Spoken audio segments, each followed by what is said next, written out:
This is West Africa Democracy Radio broadcasting from Dakar, Senegal, and welcome to In The Sahel, WADR's weekly security magazine program that delves into the heart of the African security crisis, telling the stories and strategies to shape the region's response to pressing challenges. The program is brought to you with support from the Open Society Foundation, OSF. I'm Abdullahi Hassan, your host. Last week was the debate edition of the program, which featured experts to discuss the effectiveness and setbacks of taxation. And today, we are looking at press and association freedoms under political transitions. It's really worrying when we refer to press freedom at large in the Central Sahel as Mali, Burkina Faso, and Niger. Since the military takeovers in those countries, we have seen and documented many and various press freedom violations, going first of all from expulsions of international correspondents in Mali, in Burkina, and in Niger. And now even the local media also, they have been really caught between a very strong will from military to control the narrative. Our first destination is Burkina Faso, a country in the Sahel that is attracting more attention, not because of the increasing insecurity, but for the drafting to the battlefield of public figures and journalists critical of the junta.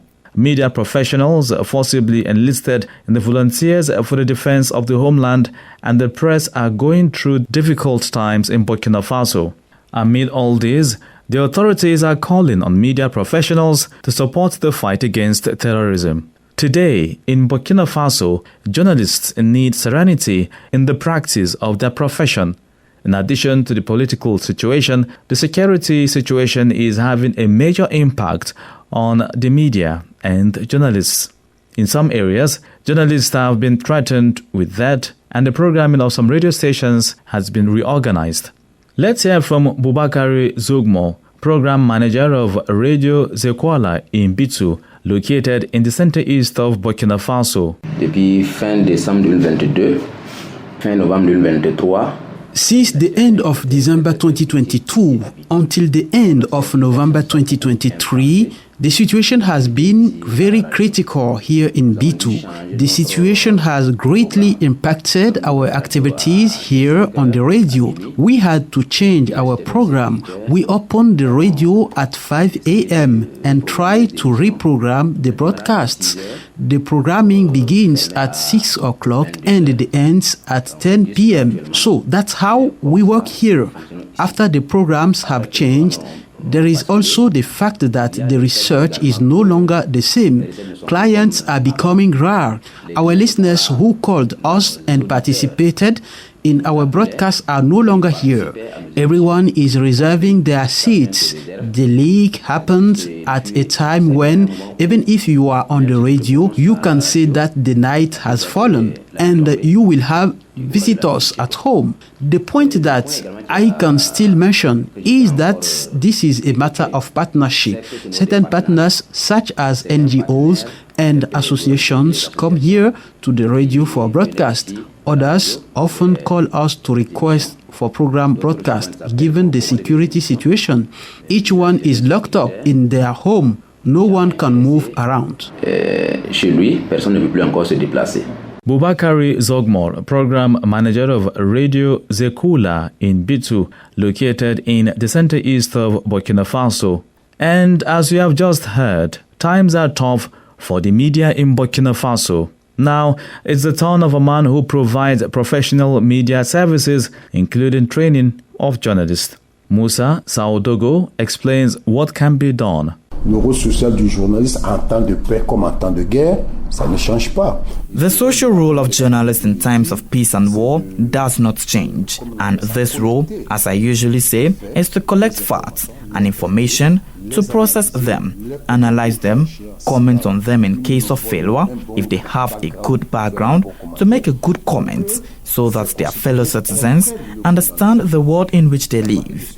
And from there, everyone can position themselves in a civilized way, of course, given the information they have received. So, this function, this social role, does not change. On the other hand, what can evolve is the social mission of the journalist, because he should pay a lot of attention to his background, his social role, and his social mission. The social mission of the journalist today, I think, is where there is a problem with the government, because the government assumes that the role of all Burkina Faso today is to fight terrorism. But obviously, telling journalists to fight terrorism is not asking them for a piece of wood.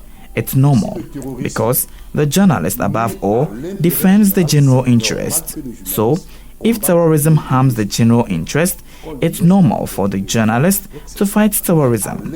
But if we leave them the freedom to do so with their own weapons, and they can equally inform themselves, because fighting terrorism is also giving true information to the public, so that they can understand the situation and that everyone can position themselves.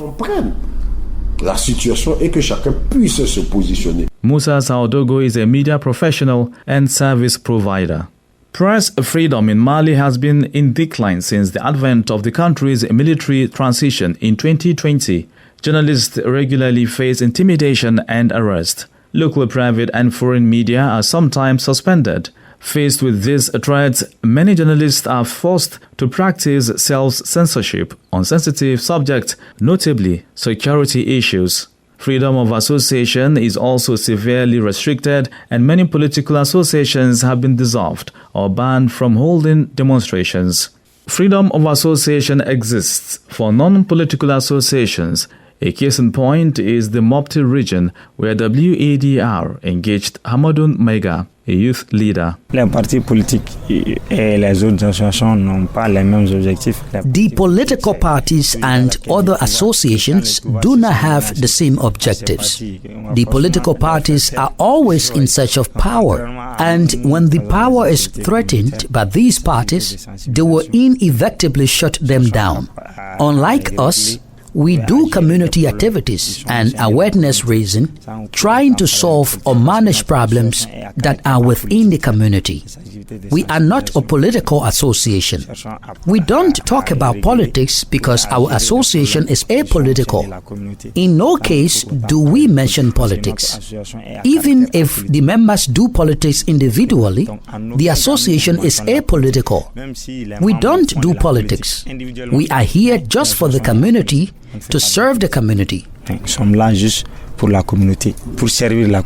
So for you, there is no threat at all to the freedom of association? No, except unless you are in a political situation. But those who are threatened are those who are free to express themselves. Well, is the freedom of expression here threatened? Yes, even if I am apolitical. But I can say my point of view on the state's management. And often when I find myself saying the opposite, you know that. That's what people do. They say the opposite of what they should say.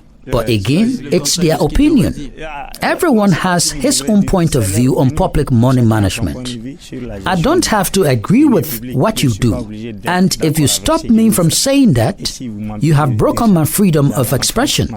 And for the moment, I have not directly and officially experienced it. Hamadoun Maiga is a youth leader in Mali's Mopti region.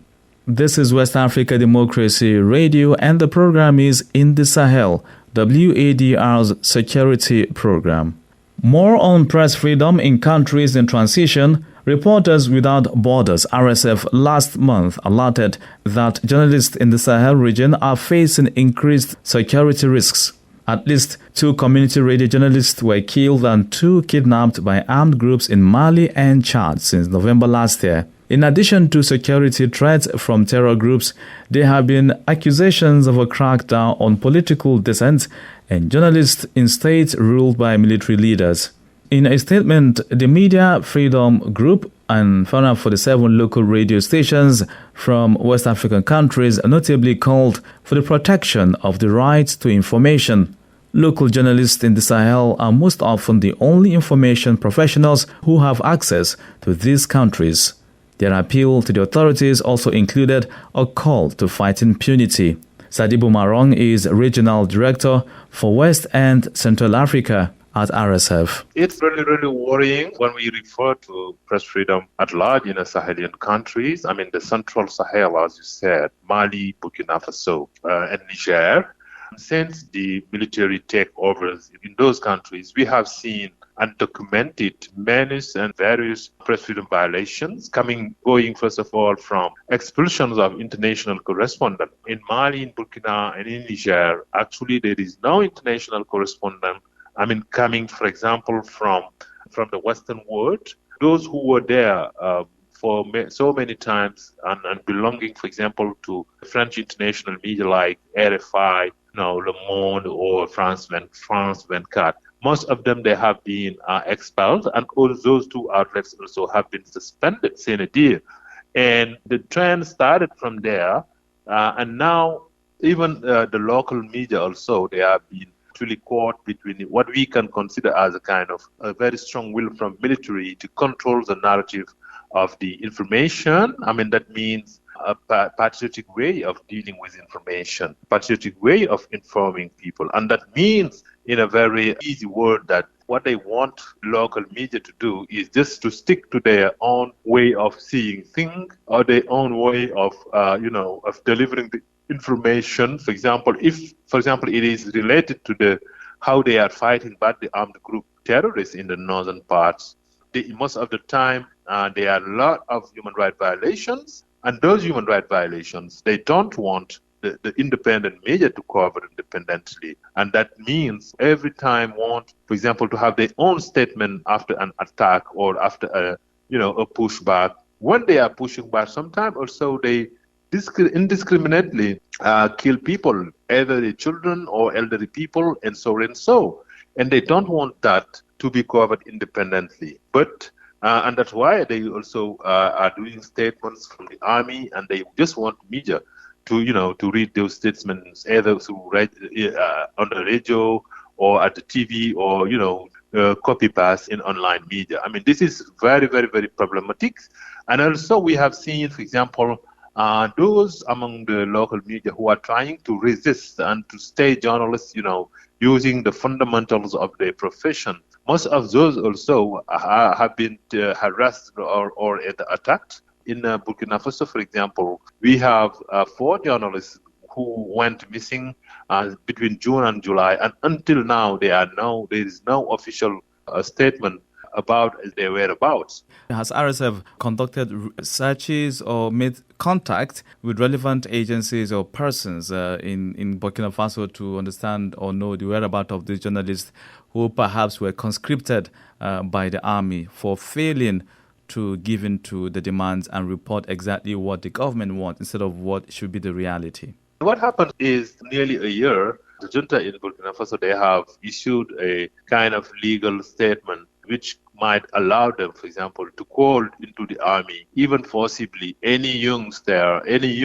to fight near the army in the name of the defense of the nation. And this is from there that we have seen the first strand of journalists be forcibly, circumscribed to the army. The first example was Isaka Lingani, who has been a chronicles and anchor and very famous, sometimes considered as a dissenting voice in some TV station because he has been really, really criticizing them. And he was the first one who has been forcibly put into the army. But hopefully he was able to escape. Now he's outside of the country.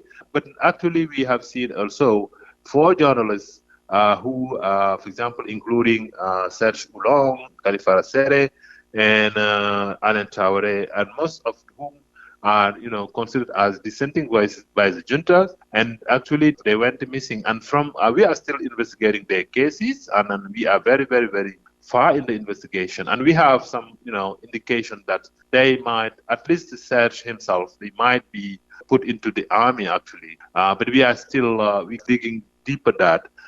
This is a trend taking place in Burkina Faso, namely. We haven't seen a similar trend in Mali or Niger. It is developing a lot of censorships and fear among those journalists who are still free.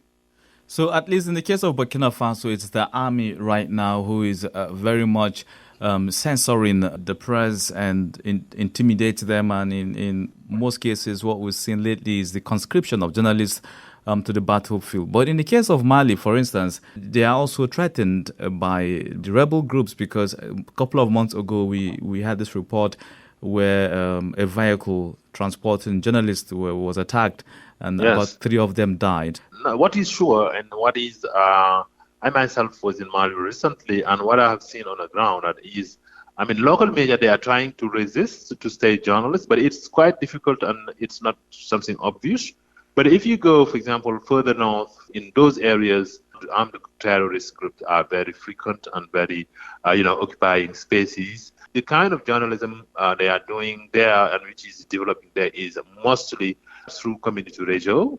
And those who are working from the community radios, they are, the eyes and the voices of the people, doing an extremely interesting job, sometimes threatened directly by the armed groups. And most of them, those to whom we spoke, they told us, they just came a day and to the radio and then asked us, for example, instead of broadcasting music, you have to broadcast our own songs. I mean, most of the radios also have been destroyed or taken over and or used for their propaganda. And that is one of the consequences, is the fact that we have seen many local journalists now, because their radio station have been destroyed, they are now unable, to keep on working. So they will be trying to escape, to flee that area, to go to the more secure area like the capital Bamako, from where when they come, they will see that the landscape is already busy. They will hardly have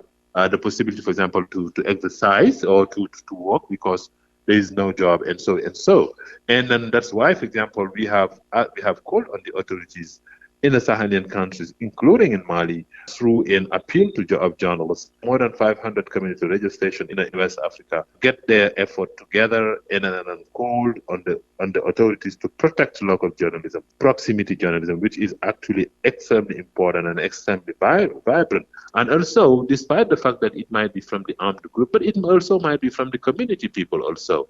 So yeah, sometimes journalists they told us, okay, we have been facing a situation where, for example, community, it's from the fears and then attacks used to come from the community people, because they hear on the radio something on which they are not necessarily in accordance with. But that's what the hard issue is. It might be very difficult if people want to do journalism to be in accordance with the official narrative, because much of the time the official narrative is something which is full of propaganda, full of sometimes, a linear facts. Only what they just want to sell to the world and to sell to the international community, they will prevail that. Either ways, in Burkina Faso, Mali, or Niger, in fact, even Guinea, which is under military rule but not part of the Central Sahel, is experiencing the same thing. So whether this is censorship or a form of propaganda, what other dangers does this trend present to the population and people who really need information? And people, our countries like in the Sahel, even in Guinea, all in the constitutions there is provisions dealing with the right to information and freedom of expression. And as information being a right, the millions and millions of people, the citizens of those countries, they need to have to enjoy their right to information.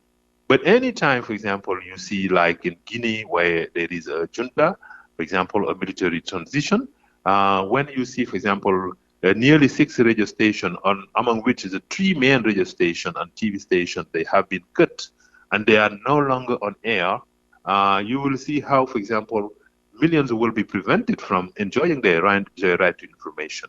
And the other risk also is, and this is also the same in Burkina, in Mali, in the Sahelian countries. So, and the other thing also, we have also social media. And the social media is a kind of boulevard. I mean, it is a kind of, very open access. If you, or the work of the journalist is to balance the information, to check and cross-check on the facts, to provide verified facts. But if all social media are not doing that, social media people, activists, they are not doing that. And we also have seen many countries, among them, they have also their own supporters who are very, very active on social media, who are also trying to, to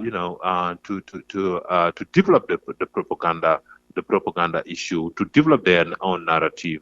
Yes, but if people will be relying, if there is no fair and balanced information, people will more be relying on social media. But if they will be relying on social media. They will be more open to be manipulated, and the opinion might not, because some information on social media are not verified information. So this is a risk. So you will have hardly the chance, for example, to have a country where you can have a very well professional and independent media, which can only stick to the facts and then allow people to get their own opinion. People, if they don't have access to information, to those media, they will be more going to social media, and they will be manipulated, and that will be inflaming. I mean, this is one of the dangers also, and also in terms of impact, it will be even very hard from our analysis that even for the juntas in Africa to measure the impact of their propaganda issues. It will be very hard for them, even if they were trying to measure the impact of their propaganda strategies. It will be they will realize that this was not a good strategy, because propaganda is quite different from information. And is RSF working with regional organizations or partners to ensure the safety of journalists in these troubled regions? I mean, partners we include the ECOWAS, for instance, CPJ. CPJ is one media body or watchdog themselves, or maybe like Amnesty International. Are you working with some of those partners? Yes, we are in a coordination system most of the time, and we have some very good working relationships with all other watchdogs in terms of human rights, either it is Amnesty or CPJ or Media Foundation for West Africa. And then we are also developing a lot of advocacy, direct advocacy and public advocacy towards the authorities, to let them know that most of the time the trends they are trying to take or to develop is not the good one, and they should behave like this, and they should act like the world, most other countries in the world are doing, because we are in the field of information, and journalists needs to be protected on behalf of the many UN instruments, UN Convention or African Union conventions and instruments, and even ECOWAS instruments. And on behalf of that, they need to be in accordance with all the international treaties and all the international things which have been signed by those countries. Sadibou Marong is Regional Director for West and Central Africa at RSF. This is a wrap-up of this episode of In the Sahel, WADR's security program, which focused on press and association freedoms under political transitions. As a reminder, this program is brought to you with support from the Open Society Foundation, OSF. Thank you for listening, and many thanks to my guests and colleagues for their contributions. Join this frequency, West Africa Democracy Radio, 94.9 FM, every Friday at 7:30 a.m. and the same day at 6:30 p.m. for the rebroadcast. Also, join the discussion on our social media platforms, X, Instagram at WADR News, and visit WADR.org for this and previous editions of the program. Until next week, I am Abdullahi Hassan. It's a bye for now.